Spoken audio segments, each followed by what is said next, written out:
नमस्कार। आज हम लोग क्लास 10 की ज्योग्राफी का एक बहुत ही दिलचस्प टॉपिक समझने वाले हैं, संसाधन और विकास।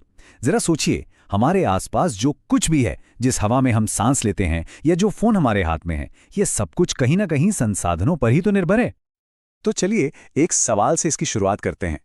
पानी, हवा और एक स्मार्टफोन को बनाने में जो मिनरल्स लगते हैं, इन सब में आखिर कॉमन क्या है? ये सभी संसाधन हैं। यही वो एक धागा है जो इन सारी चीजों को एक साथ जोड़ता है। आज की हमारी ये जो पूरी चर्चा है, वो इन 5 पड़ावों से होकर गुजरेगी। हम समझेंगे कि संसाधन असल में हैं क्या, उन्हें हम अलग अलग कैटेगरीज में कैसे बांटते हैं, उनका विकास करना क्यों जरूरी है, और हाँ, सबसे आखिर में सस्टेनेबल डेवलपमेंट यानी सतत विकास के कॉन्सेप्ट को भी जानेंगे। तो फिर चलिए शुरू करते हैं ये सफर। तो सबसे पहले सबसे बेसिक सवाल पे आते हैं, आखिर ये संसाधन, ये रिसोर्स होता क्या है? देखिए, सीधी और सरल भाषा में कहें तो कोई भी ऐसी चीज, चाहे वो कुदरती हो या इंसान की बनाई हुई, जो हमारी किसी जरूरत को पूरा करे और हमारे काम आए, वो एक संसाधन है। पानी, मिट्टी, मिनरल से लेकर टेक्नोलॉजी तक सब कुछ इसी परिभाषा के अंदर आता है।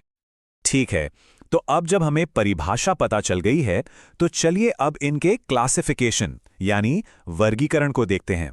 ये सिर्फ एक रटने वाली लिस्ट नहीं है, बल्कि ये समझने का एक बहुत पावरफुल टूल है कि हम अपने संसाधनों को मैनेज कैसे करें।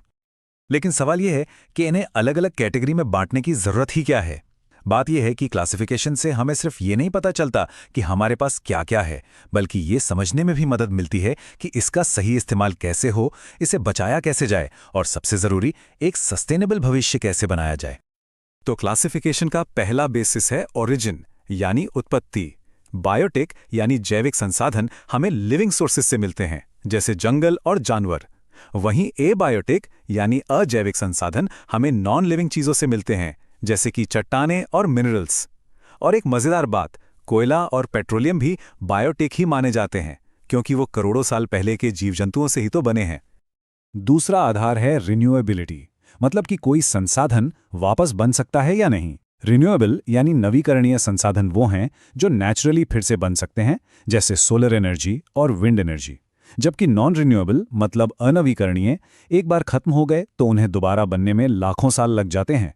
और सच कहूं, यहीं पर हमारे भविष्य की सबसे बड़ी चुनौती छिपी है। अब देखते हैं ओनरशिप यानी स्वामित्व के आधार पर। कुछ संसाधन इंडिविजुअल यानी व्यक्तिगत होते हैं, कुछ कम्युनिटी के होते हैं, कुछ नेशनल यानी राष्ट्रीय होते हैं, और कुछ तो इंटरनेशनल भी होते हैं। ये समझना इसलिए जरूरी है क्योंकि जो राष्ट्रीय संसाधन हैं, जैसे हमारे जंगल या नदियां, उनका मैनेजमेंट पूरे देश के विकास पर असर डालता है। और हमारा आखिरी क्लासिफिकेशन है डेवलपमेंट के स्टेटस पर। देखिए, कुछ संसाधन पोटेंशियल होते हैं, मतलब वो हैं तो पर अभी इस्तेमाल नहीं हो रहे, जैसे राजस्थान की सोलर एनर्जी। कुछ डेवलप्ड हैं जिनका हम इस्तेमाल कर रहे हैं।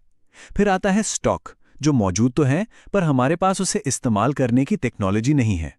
और आखिर में है रिजर्व्स, जिन्हें हमने भविष्य के लिए बचाकर रखा है।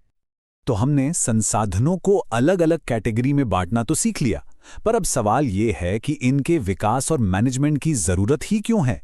इसका जवाब हमें मिलता है इनके अनइक्वल डिस्ट्रीब्यूशन और ओवरयूज यानी अंधाधुंध इस्तेमाल की चुनौतियों में। जब हम रिसोर्सेज का गलत इस्तेमाल करते हैं तो नतीजे बहुत गंभीर होते हैं। जमीन का खराब होना, हर तरह का पोल्यूशन, क्लाइमेट चेंज और समाज में अमीर गरीब के बीच बढ़ती खाई, ये सब उसी के नतीजे हैं। और यहीं पर एक लाइन बहुत ज्यादा मायने रखती है कि संसाधनों का विकास तभी सार्थक है जब ये सतत विकास के सिद्धांत पर आधारित हो। ये सिर्फ एक कोट नहीं है, बल्कि हमारे भविष्य की पूरी स्ट्रैटेजी का आधार है। तो फिर इन सारी समस्याओं का हल क्या है? हल है प्लानिंग और कंजर्वेशन, मतलब योजना बनाना और संरक्षण करना। यही वो रास्ता है जो हमें रिसोर्सेज के जिम्मेदार इस्तेमाल की तरफ ले जाता है। देखिए, रिसोर्स डेवलपमेंट के 3 साफ-साफ स्टेप्स होते हैं। पहला, आइडेंटिफिकेशन, मतलब सर्वे करके पता लगाना कि रिसोर्स कहां और कितना है। दूसरा है यूटिलाइजेशन, यानी सही टेक्नोलॉजी से उसे निकालकर इस्तेमाल करना। और तीसरा, जो कि सबसे जरूरी है, कंजर्वेशन और प्लानिंग, ताकि वो भविष्य के लिए भी बचा रहे। और भारत जैसे देश में जहां इतनी डाइवर्सिटी है, रिसोर्स प्लानिंग तो और भी जरूरी हो जाती है। आप सोचिए, झारखंड और छत्तीसगढ़ जैसे राज्यों में मिनरल्स भरे पड़े हैं, तो अरुणाचल प्रदेश में पानी के रिसोर्सेज बहुत ज़्यादा हैं। इसी असंतुलन को ठीक करके एक बैलेंस्ड रीजनल डेवलपमेंट करने के लिए रिसोर्स प्लानिंग बहुत ज़रूरी है। और यह हमें हमारी इस चर्चा के आखिरी और सबसे अहम पड़ाव पर ले आता है, सस्टेनेबल डेवलपमेंट यानी सतत विकास। ये भविष्य की चाबी है, एक ऐसा रास्ता जो आज की ज़रूरतों को पूरा भी करे और आने वाली पीढ़ियों के हक से कोई समझौता भी ना करे। सतत विकास की ये जो क्लासिक परिभाषा है, ये 1987 की ब्रंटलैंड कमीशन रिपोर्ट से आई है। इसका सीधा सा मतलब यही है कि हम विकास इस तरह से करें कि हमारी आज की ज़रूरतें तो पूरी हों, लेकिन हम आने वाली पीढ़ियों के लिए संसाधनों की कमी ना छोड़ जाएं। वैसे ये कोई नया आइडिया नहीं है।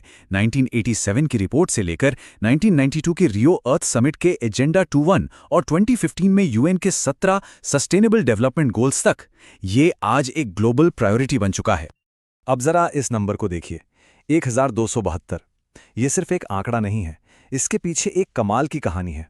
हरियाणा के सुखोमाजरी गांव में जब लोगों ने मिलकर संरक्षण का काम किया, तो वहां पेड़ों की डेंसिटी 1976 में जो सिर्फ 13 प्रति हेक्टेयर थी, वो 1992 तक बढ़कर 1272 हो गई। ये एक जीता जागता सबूत है कि सही प्लानिंग और मिलकर काम करने से क्या कुछ हासिल नहीं किया जा सकता। तो इस पूरी बातचीत के बाद एक सवाल पर सोचना तो बनता है।